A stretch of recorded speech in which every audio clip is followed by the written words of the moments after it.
Monsieur Alioune Gueye, la parole. Merci en tout cas, professeur, pour cette très belle réflexion qui a beaucoup interpellé je dirais nos auditeurs. Et les questions, effectivement, n'ont pas tardé, avec, bien entendu, parfois des observations, etc. Et un premier qui du Gabon nous dit les grandes entreprises doivent faire ruisseler les bonnes pratiques santé-sécurité dans leur chaîne de valeur. C'est extrêmement important parce que c'est pour, vous l'avez dit tout à l'heure, et de ce point de vue, peut-être qu'on reviendra un peu sur la question de la télémédecine. Je sais que c'est votre dada aussi, la e-santé. Comment est-ce qu'aujourd'hui, on peut amener des briques supplémentaires dans cette santé et sécurité au travail, parce qu'il y a quand même des outils qui peuvent nous faire gagner du temps et qui permettent de faire grandir l'écosystème. Alors, vous avez également une médecin qui, au Sénégal, nous dit « L'évolution vers l'intérim pose un sérieux problème dans la prise en charge de la santé des agents. La société d'intérim ou l'entreprise utilisatrice, on se rend compte que si la société d'intérim nous sollicite pour faire une visite annuelle de dépistage pour le personnel qu'elle veut déployer, elle fait le strict minimum, qui ne permet pas de faire une bonne prévention. Qu'est-ce que vous pouvez proposer? Voilà. Deuxième question, pour compléter sa première partie de la question, qui doit prendre en charge la société d'intérim ou alors l'entreprise utilisatrice? Donc ça, c'est une question un peu technique, mais elle est importante. Une autre question qui nous vient également du Sénégal. Est-ce que vous avez commencé à travailler avec des entreprises africaines pour la mise en place de la télémédecine? Parce que là, il y a un réservoir je dirais, d'innovation qui, encore une fois, peut nous faire gagner énormément de temps. Donc, c'est important qu'on puisse partager autour de ça. Alors, vous commencez à avoir des clients, donc quelqu'un qui au Congo qui dit, voilà, professeur, comment est-ce que l'on peut acquérir cette valise et quel serait son coût? Qui nous vient du Congo. Alors, vous avez encore une autre question qui nous vient à Dakar, encore de Dakar. Dakar aujourd'hui a pris beaucoup de café, hein, parce que je vois que beaucoup de questions viennent de Dakar. À Dakar, maintenant, beaucoup de PME ne sont pas regroupées pour créer une mutuelle interentreprise. Se sont regroupés pour créer une mutuelle interentreprise et cela marche. Je pense que ça, c'est dans l'idée un peu du partage que ce médecin Sénégal partage cela. Comment est-ce qu'aujourd'hui, effectivement, dans la prise en charge et la mutualisation des dépenses de santé, justement, notamment quand on est des PME, des structures de moindre qualité, effectivement, là, c'est un point. Et enfin, j'allais rajouter une autre question, c'est par rapport au secteur informel. Parce que finalement, on le sait, sur le continent, 95% des entreprises sont en fait dans l'informel. Comment est-ce qu'on fait? Alors, on le sait qu'il y a un informel plus ou moins organisé et un informel vraiment informel. Mais pour cet informel relativement organisé, comment on pourrait être imaginatif pour pouvoir justement apporter des solutions, entre guillemets? Qu'est-ce qu'on peut faire pour justement les sensibiliser à la santé, sécurité au travail? Parce que c'est des entrepreneurs, ils comprennent parfaitement qu'aujourd'hui, un personnel en bonne santé, c'est une performance accrue, c'est un chiffre d'affaires, c'est une meilleure rentabilité. Comment est-ce qu'on peut pédagogiser cela de manière à ce que ces entrepreneurs-là se l'approprient et arrivent à mettre en place dans leur environnement, je dirais, des dispositifs qui permettent de mieux gérer cette question? Voilà, on va commencer avec ce premier lot. Alors, pour ceux qui nous suivent, vous pouvez continuer à poser des questions à travers le chat toujours, et je les repartage donc avec professeur donc dans une seconde. Professeur, à vous. Alors, merci beaucoup pour vos questions. Donc, bon, ça me donne, ça me dit que ça vous a probablement intéressé et que ça montre aussi l'importance de la question et puis en plus aussi la justesse que vous avez eue de choisir ce thème comme étant ce thème pour les événements actuels.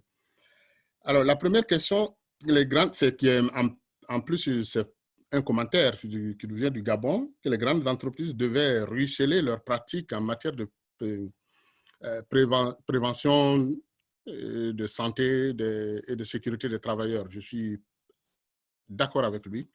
Vous avez des grosses entreprises qui ont énormément de moyens. Mais ce qu'ils font, c'est que quand ils vont dans des pays comme en Afrique en général, ils se limitent à ce qu'il y a sur place. Il y en a qui investissent pour avoir un minimum. Il y a des gens qui prépositionnent presque en permanence des avions sanitaires pour transférer leurs patients quand ils ont un certain nombre de personnel de certains niveaux là-bas. Mais le coût de ça, ça suffit pour mettre en place une petite unité qui permet également de techniquer un malade blessé ou des choses comme ça. Donc, ils peuvent investir. Mais la plupart du temps, ils se limitent aux lois locales. Qu'est-ce que la loi leur donne? Et ils s'arrêtent à ça plutôt que d'aller un peu plus loin. Mais c'est une réflexion à mûrir et il faudrait qu'on arrive aussi à les conscientiser, à pouvoir les amener à investir sur place. Et il y en a qui ne demandent que ça. Ils demandent à avoir des programmes ou des projets bien précis qui couvrent l'aspect santé et sécurité des travailleurs, qui fait qu'ils sont prêts à mettre un peu d'argent pour déléguer ou pour partenariser avec des structures locales. Donc, il y a une exploitation à faire parce qu'en Afrique, il y a énormément de grosses entreprises. Les multinationales, il y en a énormément dans tous nos pays. Et ils sont la plupart du temps plus puissants que 10 de nos États. Donc, ils peuvent faire un peu plus dans ce domaine-là. Alors, l'évolution vers l'intérim, c'est vrai. Actuellement, en Afrique, il y a énormément de sociétés d'intérim, effectivement, qui se créent. Et là, il y a un problème et ça fait partie de l'erreur que je disais dès le départ. Il ne faut pas partir du fait que dans ces objectifs, prioriser la rentabilité. Mais la rentabilité immédiate, elle va faire supprimer la partie sécurité et santé, qui est quelque chose qui n'est pas visible tout de suite, pour avoir une rentabilité immédiate tout de suite. Et on en fait, cet employé-là, on n'en fait plus un employé fidèle, mais on en fait quelqu'un qui est prêt à partir si quelqu'un d'autre lui propose autre chose. Comment faire? Alors, il y a plusieurs pistes, puisque ce sont des sociétés d'intérim, ils font sûrement partie des PME. Il faudrait que dans leur contrat d'intérim, ils incluent le volet sécurité, santé au travail selon l'endroit qu'ils vont. Et ça veut dire qu'il y a deux choses. Soit c'est la société où ils vont qui a déjà un service de santé des travailleurs qui est fonctionnel et qui prend déjà des mesures de santé et sécurité au travail, auquel cas l'intérimaire doit être inclus dans leur programme de sécurité de santé au travail. Ça va nécessiter des négociations entre l'intérim et l'entreprise, mais il faut le faire. Ou alors, c'est une entreprise qui n'a pas, et c'est la société d'intérim qui doit inclure ça dans la protection de son employé pour en discuter avec la société à laquelle elle veut placer l'intérimaire.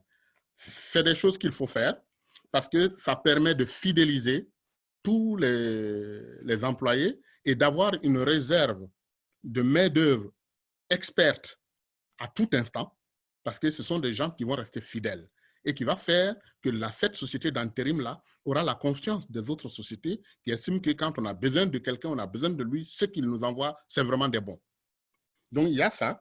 Je pense que c'est ce qu'il faut faire, soit avoir sa propre politique et ses propres actions en matière de santé et de sécurité de ces intérimaires qu'on prend, ou dans ce cas, là où on les place, ils ont déjà un service, s'ils ne l'ont pas, les aider à mettre en place un service de sécurité et santé des travailleurs et inclure les intérimaires pour qu'ils puissent bénéficier de ce service, quitte à ce qu'il y ait une cotisation en plus qui soit imposée, mais bon, ça peut se négocier. Donc, moi, je pense que c'est comme ça qu'on peut voir ça. Alors, on a commencé. Est-ce que nous avons commencé à travailler avec des entreprises en Afrique? Oui, nous travaillons avec des entreprises en Afrique. Nous travaillons avec des entreprises, bon, là, quand on a été en Afrique du Sud faire des installations, c'est avec une grosse entreprise. Au Kenya aussi, en Éthiopie, en Côte d'Ivoire. Nous avons commencé à travailler avec des entreprises Et bon, nos solutions sont assez aimées. À Lomé, au Togo, j'ai vu qu'il y a un Togolais. On travaillait avec, nous travaillons beaucoup dans, par exemple, la BAD, la Banque africaine de développement, c'est quelqu'un avec qui nous travaillons. Donc, et eux, ils sont implantés un peu dans différents endroits aussi. Donc, nous avons commencé effectivement à travailler avec des entreprises en Afrique. Comment acquérir la valise et son coût? Bon, c'est une bonne question. Alors, la valise, elle est assez spéciale. Nous avons voulu nous adapter à tous les niveaux de la structure de soins.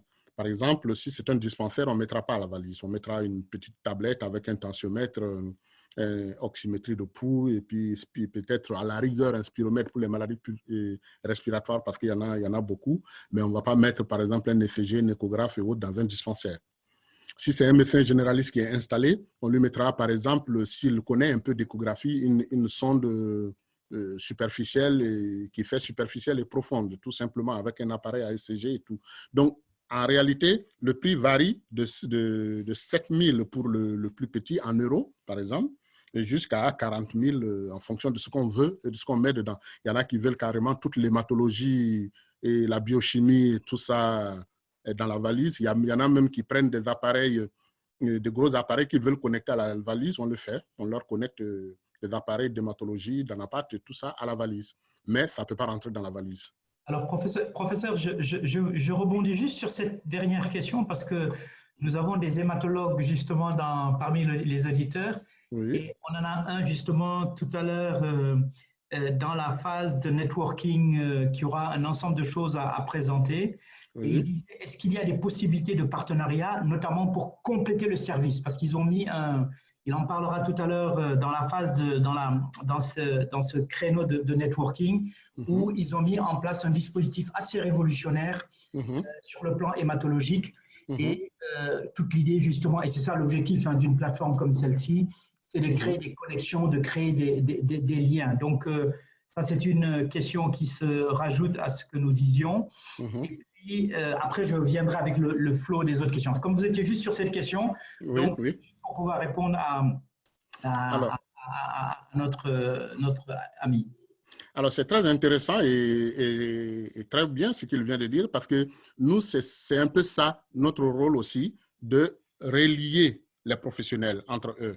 Et par exemple, nous avons énormément de demandes de gens qui nous disent, oui, on veut des personnes qui peuvent nous faire des analyses de lames d'hémato, de lames d'anapath qui peuvent le faire. Mais je dis, nous, on peut mettre à votre disposition les solutions pour que les lames restent dans la qualité diagnostique et soient transmises où on veut. Mais vous, en Afrique, vous pouvez, on a tous les experts en Afrique. On a tous les spécialistes. Si vous n'en avez pas là où vous êtes, il y en a un à Dakar. S'il n'y en a pas à Dakar, il y en a un à Abidjan. Il y en a un au Maroc, en Tunisie. Ce réseautage-là, il est indispensable que nous le faisions. Parce que nous, on prend des données, ça peut être hémato, ça peut être quoi, on envoie la plupart du temps aux États-Unis, en Angleterre, en France ou ailleurs.